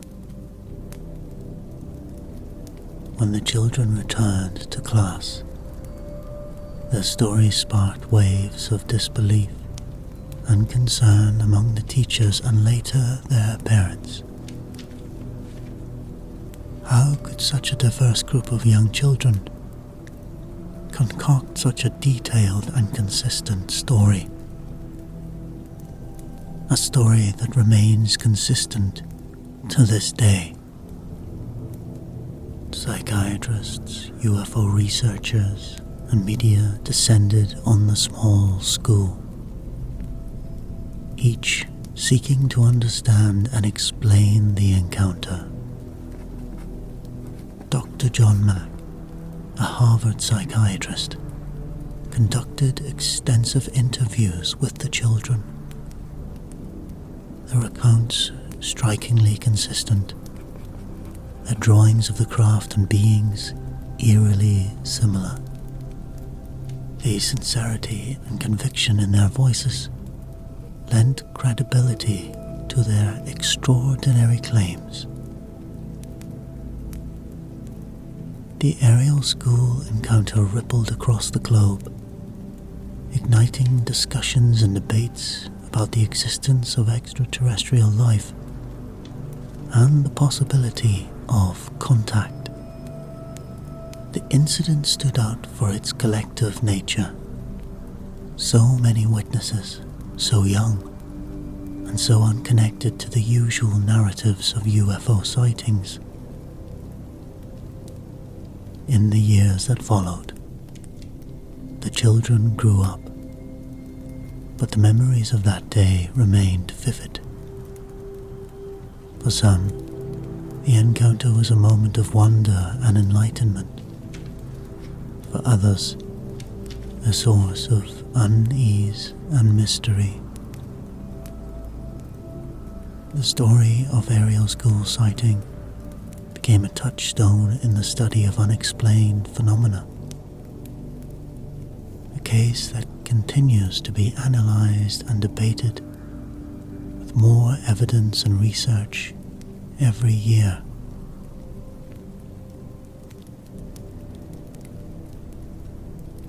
The children of Ariel School, now adults, carry with them the memory of that September day, a reminder of the infinite possibilities that exist just beyond our understanding.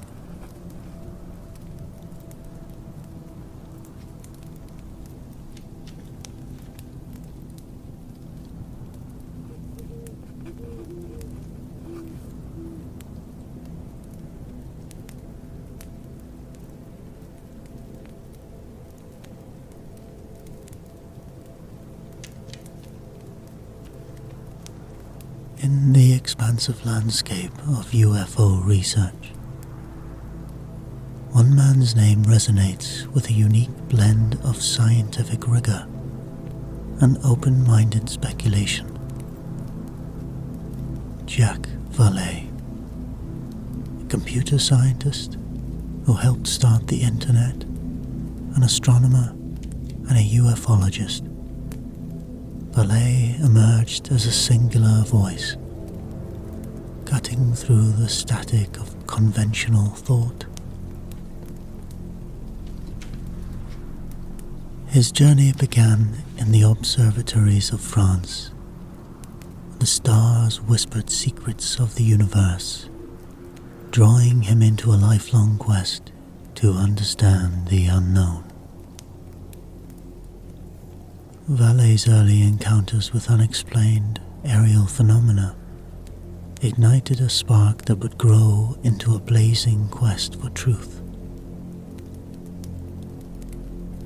He soon moved to the United States and delved into the heart of computer science.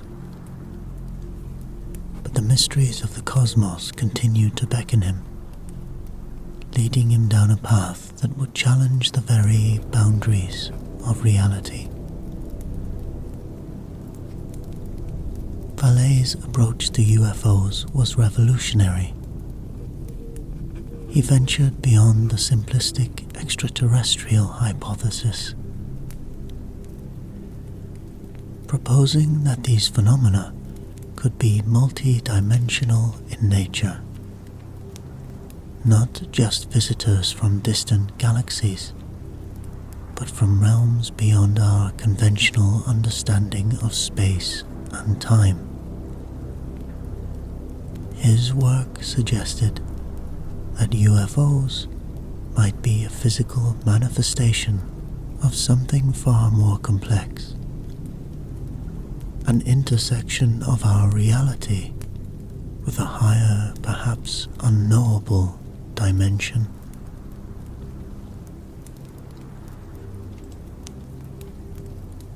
His seminal work, a book called Passport to Magonia, published in 1969, marked a turning point for ufology.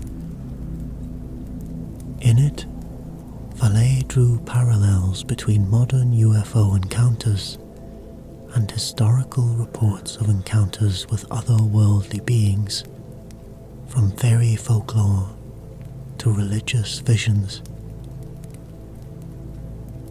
He said that these experiences spread across time and cultures might be manifestations of the same phenomenon, viewed through the lens of the observer's cultural and temporal contexts.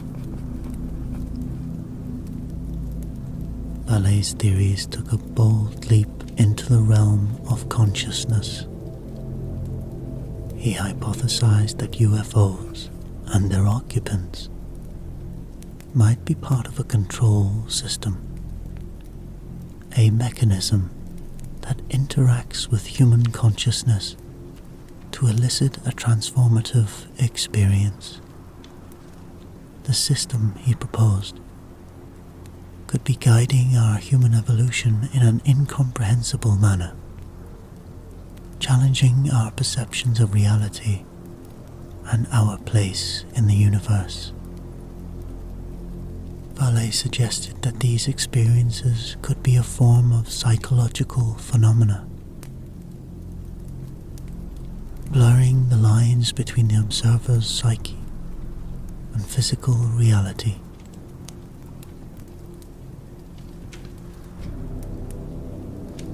As Vallée continued his research, he ventured into even more esoteric territories, exploring the links between quantum physics, consciousness, and the UFO phenomenon.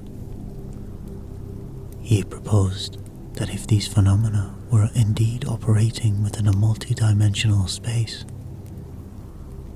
they could be subject to the laws of physics that are yet to be understood, laws that might reveal the true nature of reality itself.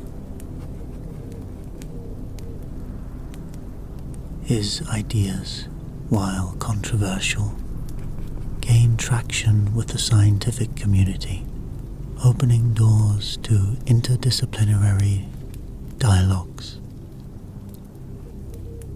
Vallée's work inspired a new generation of researchers to look beyond the conventional explanations and to consider the UFO phenomenon as a key to understanding deeper truths about our world.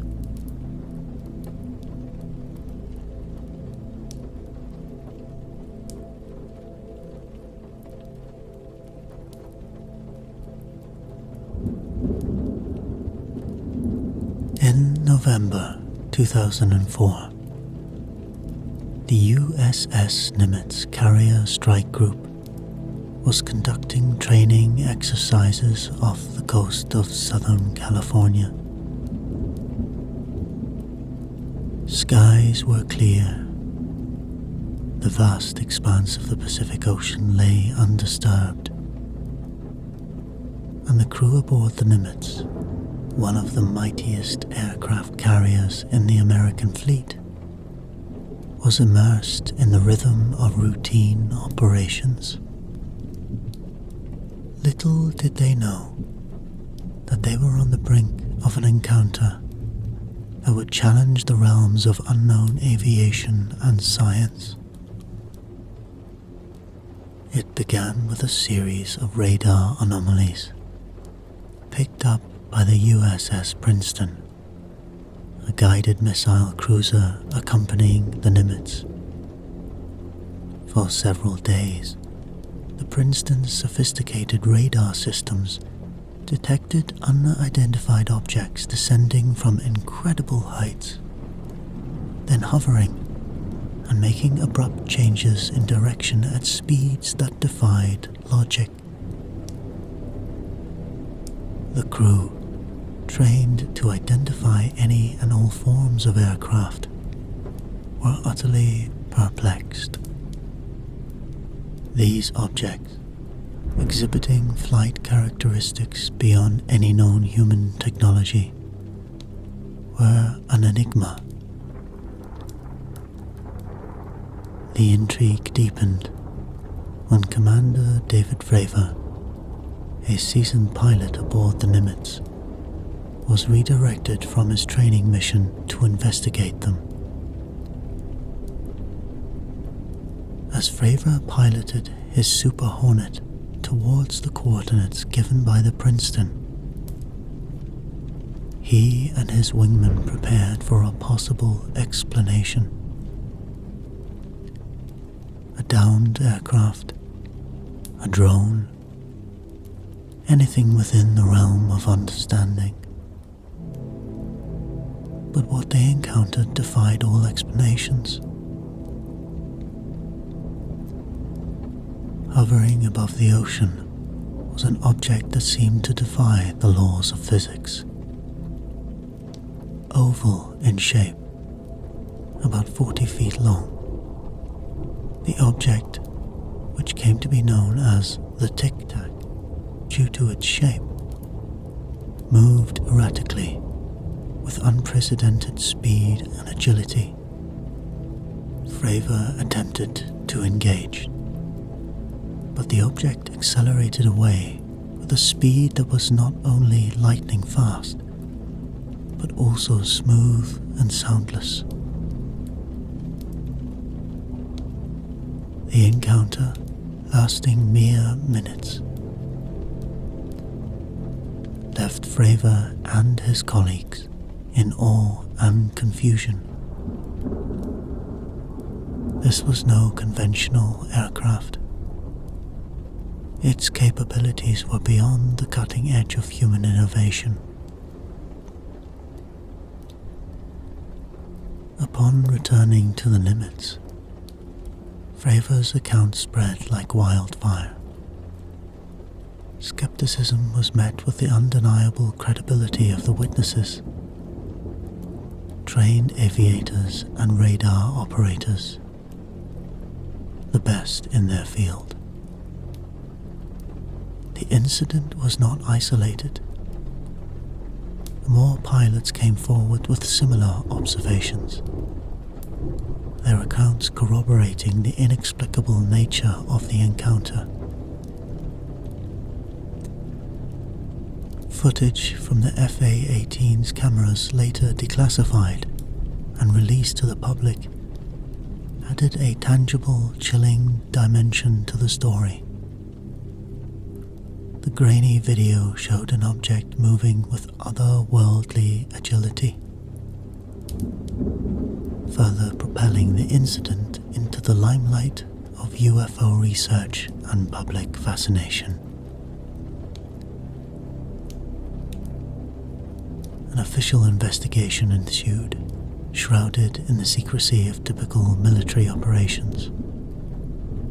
The incident, while dismissed publicly by the Pentagon, remained a topic of intense interest and speculation within the defense community and among those privy to the details.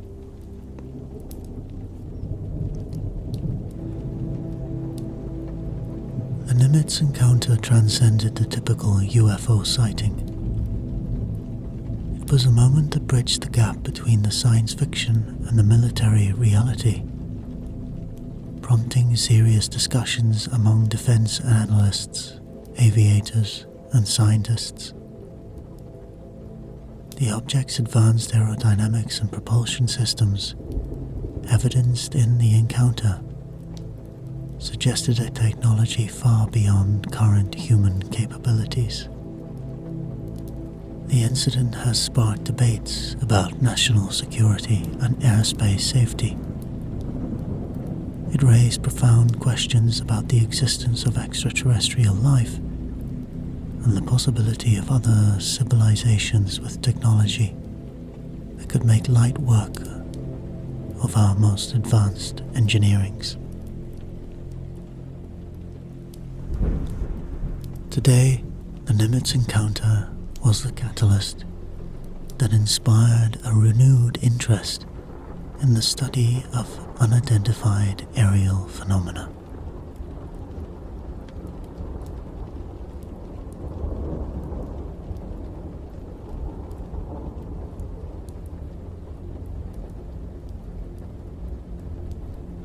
David Grusch, a former U.S. Air Force officer and intelligence agent, has become a prominent figure in the UFO disclosure,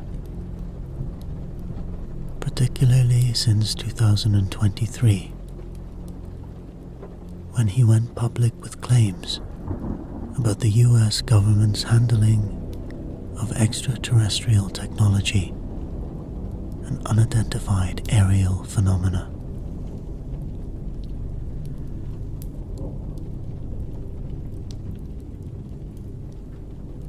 Grusch's background, combined with bold assertions, positions him as a significant, albeit controversial, whistleblower in the field of UAP research. Born in Pittsburgh, Pennsylvania, Grusch served as a decorated combat officer in the war in Afghanistan before moving on to work at the National Geospatial Intelligence Agency and the National Reconnaissance Office.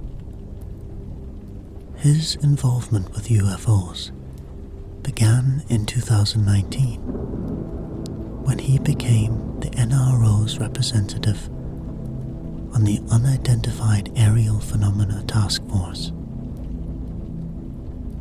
Grusch's claims revolve around the US government's alleged cover-up of extraterrestrial technology and UAPs.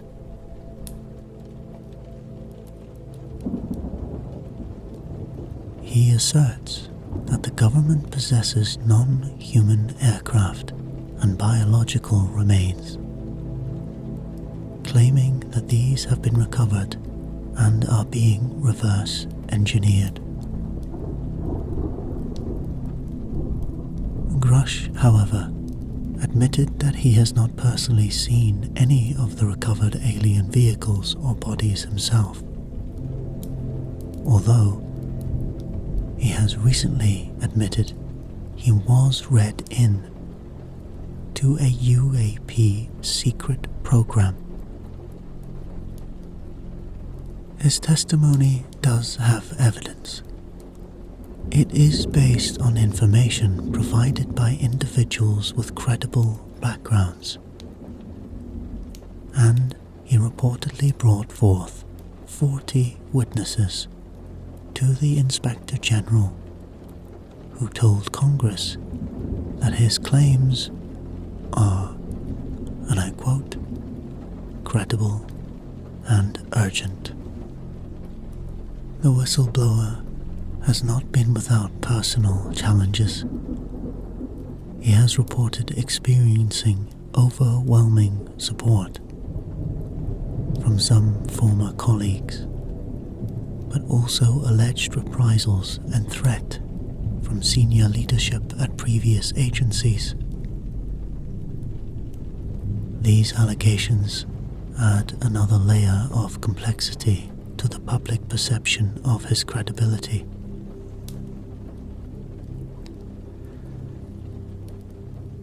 David Grusch's emergence as a whistleblower in the UFO and UAP field is significant for its timing and the gravity of his claims. And the fact that he made these claims in Congress just adds another layer of truth to him. His assertions have added fuel to the ongoing debates about the existence and handling of ET technology by the US government. They have also highlighted the challenges in accepting extraordinary claims. As such, Grusch's story serves as a focal point in the contemporary narrative surrounding UFOs, encapsulating the intricate interplay between government secrecy, public interest, and the search for the truth in the realm of the unknown.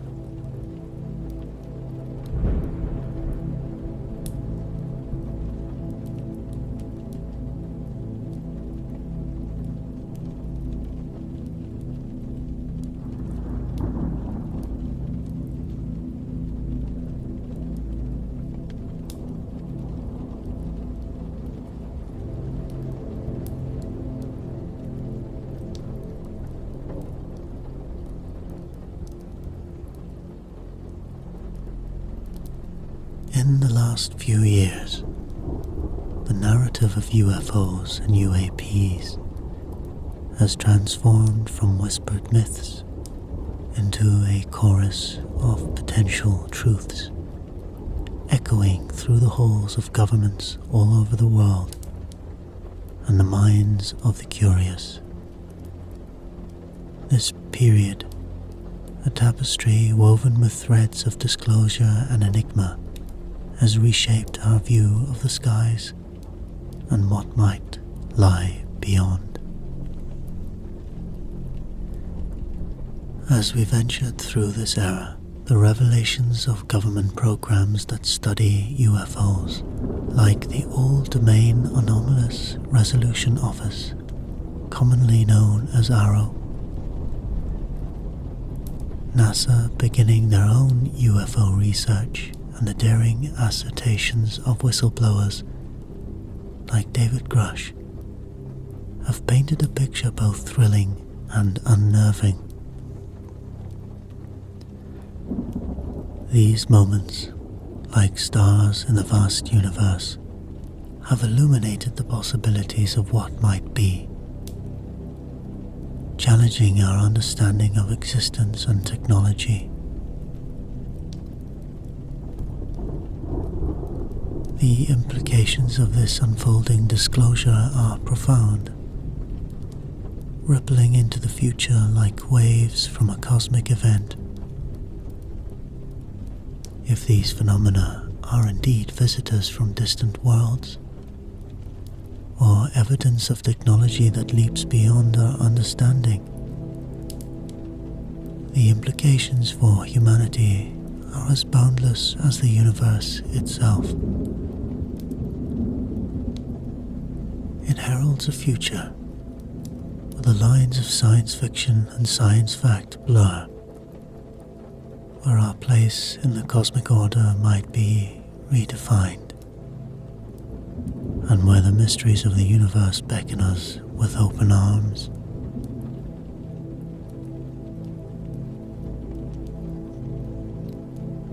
The unfolding narrative of UFOs and UAPs, particularly from 2017, has seen an unprecedented shift from the peripheries of scientific inquiry to a subject of earnest and global significance. This transformation has been marked by the establishment of pivotal research initiatives like the All-Domain Anomaly Resolution Office, the Galileo Project, and the Soul Foundation, each playing a crucial role in redefining our approach to these enigmatic phenomena. The All-Domain Anomaly Resolution Office was established by the Department of Defense and represents a formal commitment by the government of America to investigate UFOs. ARROW has focused on the national security implications of UFOs, overseeing the study of over 1,000 cases. It seeks to bring clarity to the UFO phenomenon through rigorous scientific research, emphasizing the need for a data-driven approach and partnership with intelligence agencies, commercial entities, and the public. Its mission resonates with the call for transparency and systematic inquiry into these objects in the sky. Of course, it is All-Domain Resolution Office, not just in the sky. ARROW will study UFOs everywhere, under the sea, in the sky, and perhaps space.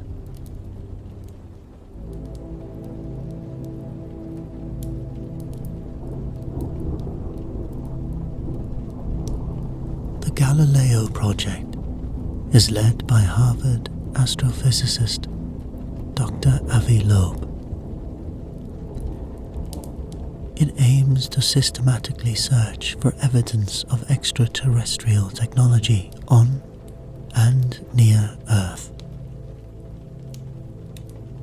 The project has gained significant momentum since its inception in 2021 and is driven by the goal of identifying the nature of anomalous UFOs through scientific means. The project's pursuit involves high-resolution imaging of UFOs the development of new detection technologies, and potential missions to intercept interstellar objects of uncertain origins. This initiative, supported by many scientists, represents a significant step towards destigmatizing UFO studies and has already published groundbreaking scientific papers detailing detection and investigation methodologies.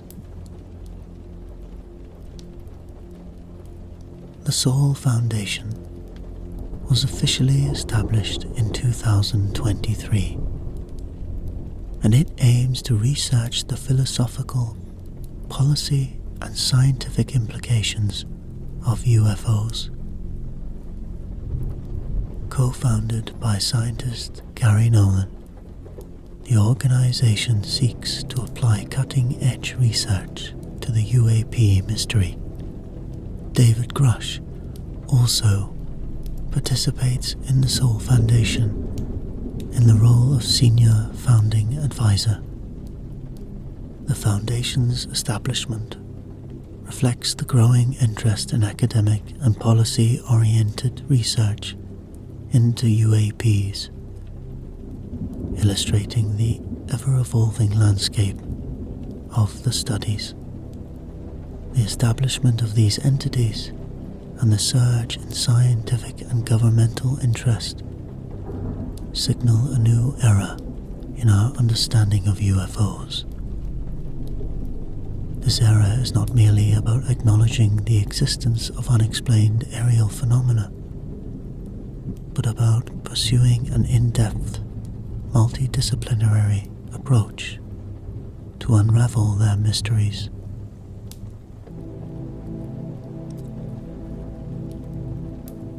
As we look to the future, the implications of these endeavors are profound. They promise a journey of discovery that could potentially redefine our understanding of the universe and our place within it. The quest to decipher the enigma of UFOs is more than a scientific pursuit. It is a journey that challenges our perceptions, ignites our curiosity, and beckons us to the frontiers of the unknown.